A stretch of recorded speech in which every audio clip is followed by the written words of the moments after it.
இன்றைக்கி நம்ம ஈரல் வறுவல் எப்படி செய்யுதுன்னு பார்க்கலாம். மட்டன் ஈரல் வறுவல். எண்ணெய் ஊற்றிக்கலாம். அரை வெங்காயம் சேர்த்துக்கலாம். பட்டை, லவங்கம், சோம்பு பொடி பண்ணது சேர்த்துக்கலாம்.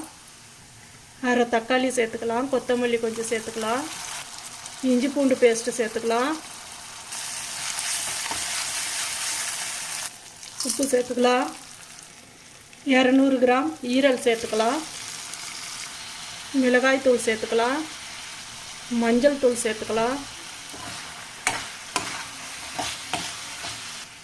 தண்ணி சேர்த்து வேக வச்சுக்கலாம்.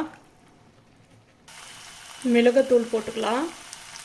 கொத்தமல்லியும் கறிவேப்பிலையும் போட்டுக்கலாம்.